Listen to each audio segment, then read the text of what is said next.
रामकृष्ण हरी मंडळी, स्वागत आहे तुमचं डेली ब्लॉगिंगच्या 48व्या दिवसात. आणि जिम वरनं येत असतानाच सकाळ सकाळ हा आद्या भेटला. थोडा वेळ त्याच्याशी बोलत बसलो. त्याला पण तशी जायची घाईच होती. एवढं टकाटक आवरून जातो, बघायला लागतं याची कोण सेटिंग आहे की नाही. सगळं आवरून झाल्यानंतर प्रोटीन घेतलं. त्यानंतर मी आणि दादा निघालो कवट्याला जायला. सुरुवातीला आई अंबाबाईच्या देवळात गेलो आणि आज तर खूपच गर्दी होती. त्यानंतर आम्ही गेलो बाजारात, थोड्या भाज्या घ्यायच्या होत्या त्या घेतल्या आणि घरी यायला निघालो. हा दाद्या नुसता आबाळ हेपलत होता. व्हिडिओ चालू जसा केला तसा तो गप्प बसला.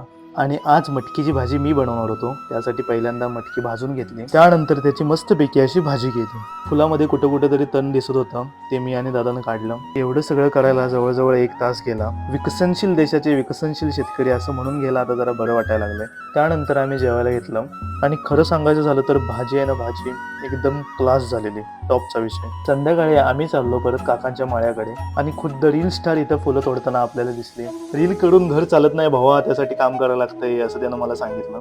त्यानंतर आम्ही घरी जायला निघालो. तर आजचा व्हिडिओ कसा वाटला ते कमेंट करून सांगा. व्हिडिओ लाईक करा, शेअर करा, तुमच्या भावाला सपोर्ट करा, जाताना फॉलो तेवढं करा. भेटूया उद्या अशाच एका सुंदर व्हिडिओत. धन्यवाद.